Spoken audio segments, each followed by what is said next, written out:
effectivement. Donc la notion de sensation est fondamentale. En tout cas là, on va parler de l'équanimité comme le Bouddha l'a enseigné. C'est, c'est un des premiers, hein, je pense, à avoir vraiment développé cette notion. Donc en rapport à l'équilibre, le juste milieu, hein, c'est aussi ça. Le lâcher-prise, l'accueil inconditionnel, la non-identification, tout ça c'est en rapport avec l'équanimité. Donc excellent, hein, vos réponses, c'est tout à fait ça. L'acceptation aussi, ne pas rejeter, ne pas s'attacher, éviter, hein, les fameuses impulsions contraires, hein, neutraliser ces impulsions contraires au sein de la psyché, le désir, l'aversion, l'attachement, le rejet, pour s'établir justement dans cet espace de paix de la conscience où elle n'est plus perturbée par les mouvements du mental, où elle les observe avec une forme de détachement. Détachement, c'est aussi un synonyme, hein, au même titre que la non-identification, que l'équilibre parfait de la conscience. Et donc la notion de sensation. Pourquoi la sensation? Bien, le Bouddha, il a révolutionné la pratique de la méditation à son époque. À son époque, on parlait déjà beaucoup de méditation, il y avait des maîtres qui l'enseignaient, il y avait déjà des formes de yoga, bien évidemment. Mais on enseignait aussi la nécessité de calmer le mental, de positionner la conscience dans l'équilibre, mais seulement en essayant de se détacher des objets extérieurs qui provoquaient en fait les réactions du mental. Et le Bouddha, au travers de sa propre expérience, il a été un petit peu plus loin.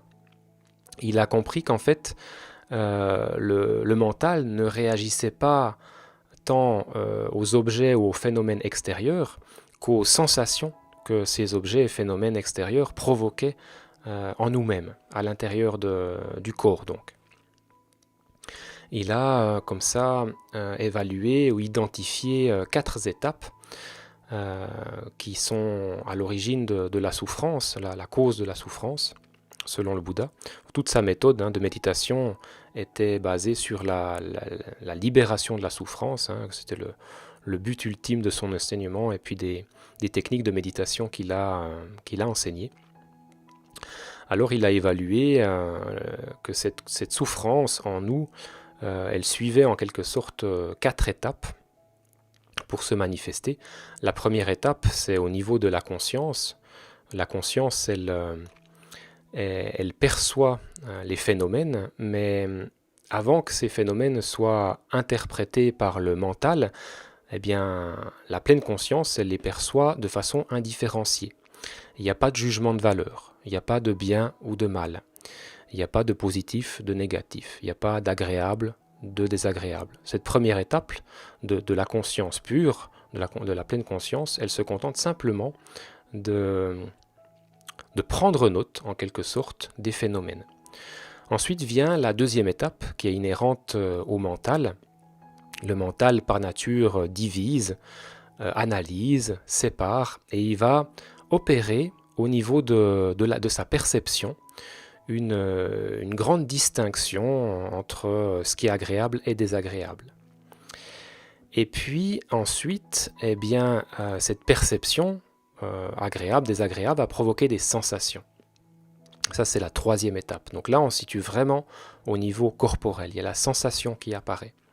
Si l'objet qui a été perçu par le mental génère une perception agréable, eh ben, ça va provoquer des sensations agréables. Si à l'inverse, cet objet est perçu négativement, eh ben, ça va déclencher des sensations désagréables.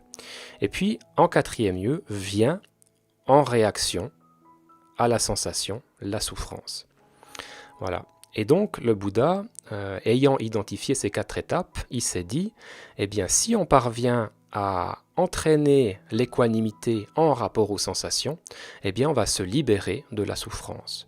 Si j'arrive à rester équanime avec des sensations tant agréables que désagréables, eh bien, je ne serai plus à la merci des circonstances extérieures, qu'on m'envoie des louanges ou des critiques, eh bien, je resterai équanime parce que les sensations ne me feront plus réagir. Voilà, donc il avait compris comment réaliser par l'entraînement à la pleine conscience équanime, eh bien la neutralisation de la réaction, les fameux sankhara, hein, les appeler comme ça. Ça, c'est dans la tradition bouddhiste. On a l'équivalent, c'est les samskaras dans la tradition de l'hindouisme, qui sont véritablement les causes de la souffrance. Voilà, donc l'équanimité implique de réussir à ressentir ce qui se passe dans le corps. Il y a quelqu'un qui a parlé des émotions, ben, c'est aussi en rapport à ça.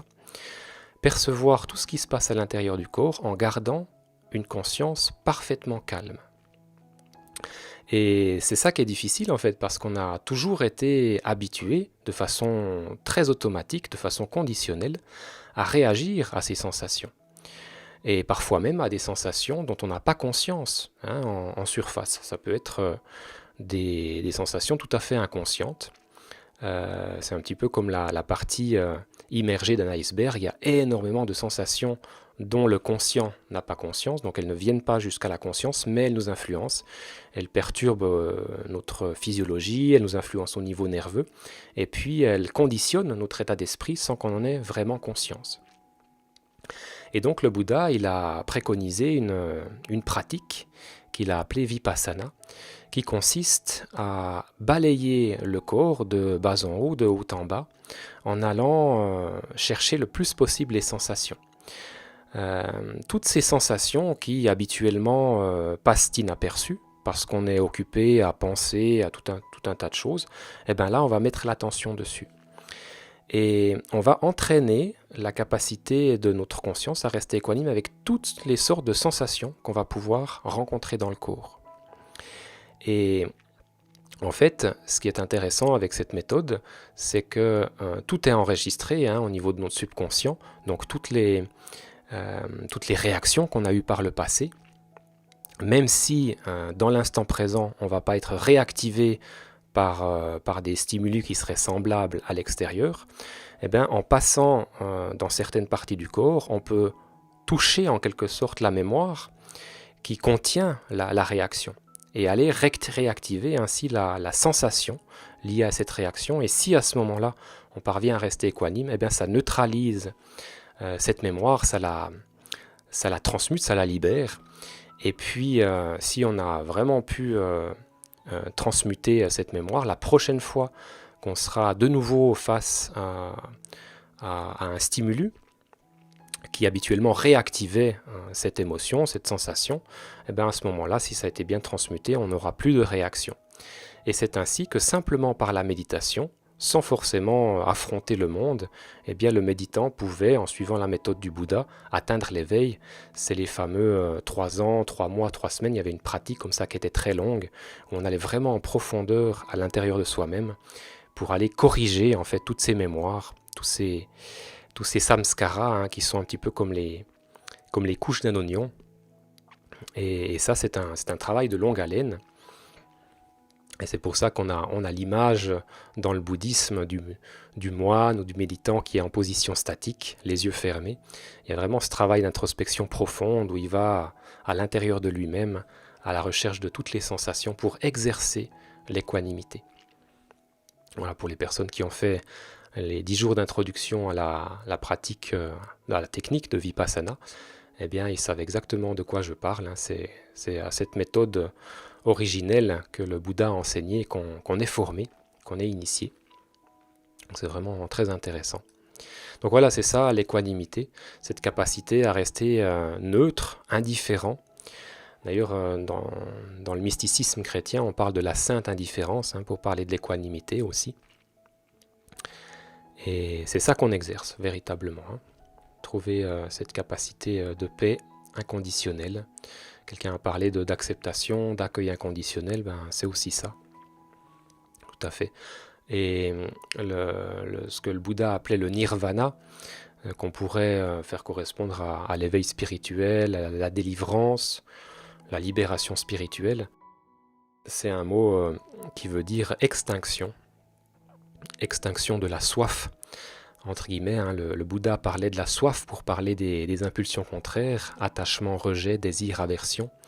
Et justement, quand le subconscient a été entièrement purifié de tous ces sankaras, de tous ces samskaras, eh bien, il n'y a plus de soif. La conscience, elle n'est plus sous l'emprise de ces réactions conditionnées, tout a été purifié. C'est un immense processus de catharsis, de purification de la psyché. Et donc la conscience, elle demeure de façon permanente dans l'équanimité. Plus rien ne peut venir la sortir de son état d'équanimité parfaite. Et c'est ça, simplement, le nirvana. Donc on peut mettre ça en rapport avec l'éveil dont parlent aussi les autres traditions. Un état d'équanimité parfaite. Alors ça, c'est typiquement la terminologie utilisée par le Bouddha. L'équanimité, vous savez que le Bouddha, il parlait pas du soi, il parlait pas de Dieu, il parlait, je ne sais même pas en fait s'il parlait d'ego, il parlait de l'individualité comme un ensemble d'agrégats, les 5 agrégats, des ensembles d'énergie justement toujours en mouvement, qui formaient comme ça l'illusion d'un moi, d'un ego, mais qui n'existait pas dans l'absolu. Parce que le Bouddha, justement, avec son introspection méditative, il avait remarqué qu'en fait, la réalité de la matière, c'était une sorte de mouvement perpétuel des ondes. Ils appelaient ça les kalpas ou les kalapas, je ne sais plus exactement le terme exact. Donc, la matière, dans l'absolu, c'est juste un ensemble de vibrations. Elle n'a pas de conscience propre, de conscience autonome. Le Bouddha disait même que la conscience, ce qu'on appelle la conscience individuelle, n'existait pas en tant que telle, qu'elle était interdépendante avec les objets de la contemplation. Donc il n'y avait pas pour lui effectivement d'entité autonome, un ego doté de conscience et encore moins un moi suprême ou ce genre de choses. Donc c'est très intéressant, très particulier aussi cette approche qui pourrait aujourd'hui être qualifié de scientifique. Le Bouddha était un pragmatique. Il avait rejeté tous les dogmes, tous les concepts, toutes les croyances, toutes les superstitions pour se baser uniquement de façon empirique sur la réalité de l'instant. Voilà. Mais après, si on veut faire le parallèle avec, je m'arrêterai là pour pas trop prendre de temps, si on veut faire le parallèle avec d'autres traditions, moi j'aime bien justement faire un rapport avec l'enseignement du Christ. Pour moi, le royaume de Dieu et sa justice, que j'assimile à l'équilibre, c'est une façon aussi de parler de cette équanimité parfaite. Parce qu'effectivement, quand on est dans cette équanimité, sans forcément avoir atteint l'éveil, la délivrance ou le nirvana, mais quand on est dans ces états de paix profonde, alors on peut sentir qu'on se laisse remplir de quelque chose qui est fondamentalement bon. On en ressent un bien-être, on peut même ressentir une ouverture du cœur avec de l'amour, de la compassion. Ce fameux fruit de l'esprit dont parlait Saint Paul aussi, et qui peut être mis en rapport avec le royaume de Dieu. Le royaume de Dieu, comme disait Jésus, n'est pas à manger et à boire, c'est la paix, c'est la joie, c'est la justice, dans l'Esprit Saint. Et voilà, l'équanimité parfaite, pour moi, c'est aussi cette illumination de l'esprit qui fait l'expérience de ces attributs divins, même si le Bouddha n'aurait jamais appelé ça comme ça. C'est ce fameux fruit de l'esprit là, qui finalement se ressent sous la forme de la béatitude. Donc pour moi, ça revient au même quand on parle du royaume de Dieu ou de l'équanimité parfaite. Et vous comprenez bien du coup par rapport à ces exercices où ça nous mène tout ça, le but c'est aussi en exerçant l'équanimité, de travailler à cette purification de toutes ces réactions conditionnées qui sont la cause de la souffrance. Alors bien sûr ça ne se fait pas en une seule séance de 50 minutes par semaine. C'est un travail de longue haleine comme je le disais. Ça implique de s'entraîner encore et encore, sans forcément s'astreindre à une ascèse comme a pu le faire le Bouddha, méditer la plupart du temps, comme on le fait aussi dans les initiations en Vipassana, on médite énormément. Vous savez que la méditation, c'est un état de conscience, c'est un regard qu'on pose sur l'instant présent, sur les sensations justement, et on peut, au travers d'une division de l'attention, le vivre le plus souvent possible. Donc même quand on fait des activités des activités du quotidien, des tâches ménagères, des choses qui sont assez machinales. On peut s'entraîner en travers de cette division de l'attention, d'être actif et puis tout en même temps, en parallèle, de ressentir ce qui se passe et d'entraîner l'équanimité. C'est en cela qu'on peut être actif dans le monde et puis s'entraîner aussi en parallèle. C'est un petit peu plus difficile, bien sûr, que quand on est posé les yeux fermés et qu'on se consacre exclusivement à la méditation. Mais c'est possible aussi et ça fait beaucoup de bien. Ça évite justement la dispersion, puisque s'il y a une partie de l'attention qui est concentrée, eh ben, on se laisse moins déporter par les pensées, par des réactions conditionnées justement. On garde davantage la maîtrise de soi. Et c'est aussi une façon d'apprendre à se connaître, parce que quand on maintient toujours une partie de l'attention sur soi-même, sur ce qui se passe tant dans le corps que dans le mental, vous savez qu'il y a ces deux niveaux qu'on peut observer, eh bien on est dans le connais-toi toi-même. On observe tous ces mécanismes de fonctionnement qui d'habitude nous agissent de façon très inconsciente, un petit peu comme si on était dans un état d'hypnose. Les samskaras, c'est un petit peu nos hypnotiseurs. Si on n'est pas vigilant, ils nous prennent et puis ils nous emportent comme ça dans toutes sortes de réactions, toutes sortes de pensées qui génèrent des sensations, qui vont en retour alimenter les réactions. C'est une sorte de spirale infernale. On perd totalement la maîtrise de soi. Et on renforce tout ça, en fait, on renforce cette tendance à réagir. Il n'y a que l'équanimité qui peut faire contrepoids. C'est pour ça que le contrôle dans la pratique spirituelle est vraiment contre-productif. Il y a quelqu'un qui a parlé de lâcher prise. L'équanimité, c'est aussi ça, lâcher prise. Lâcher prise, c'est pas un mot qui nous vient des traditions, c'est pas une expression qui nous vient des traditions, mais elle est tout à fait à propos en ce qui concerne ce travail. C'est un lâcher-prise, à l'inverse du contrôle, justement. Le contrôle, c'est le mental, c'est le refus de ce qui est, ou l'attachement aussi à ce qu'on veut, à ce qu'on veut garder, parce que c'est agréable, parce que c'est positif, parce que ça correspond à quelque chose de plaisant.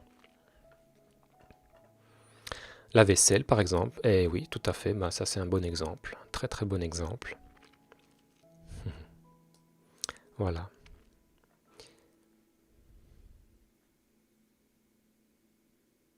Ouais, l'équanimité, c'est au-delà du bien et du mal.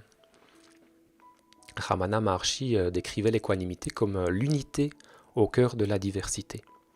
Je trouve que c'est une belle définition aussi. Et Arnaud Desjardins disait que c'est la pierre de touche des sages, l'équanimité. Donc vous voyez à quel point cette notion est importante. Et pourtant, on n'en parle pas beaucoup. C'est pas un mot qu'on entend souvent. C'est vrai qu'on parle de détachement, de lâcher prise, de désidentification, de non-identification, d'accueil inconditionnel. Tout ça est un peu synonyme. Même l'amour inconditionnel est synonyme d'équanimité. Parce que quand vous vous placez dans ce juste milieu et que vous ne jugez plus, il n'y a plus de notion de bien et de mal, eh bien il ne reste que l'amour. Le non-jugement, c'est l'amour inconditionnel. À l'image du soleil, très bonne métaphore pour parler de l'équanimité. Le soleil projette sa lumière tant sur le saint que sur le criminel et ne fait pas de distinction.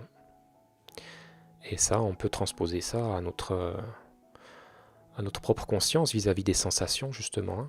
Aimer inconditionnellement tout ce qui est à l'intérieur de soi, l'agréable comme le désagréable, et c'est ça qui met la conscience dans le calme, dans la paix, et qui ouvre à la béatitude,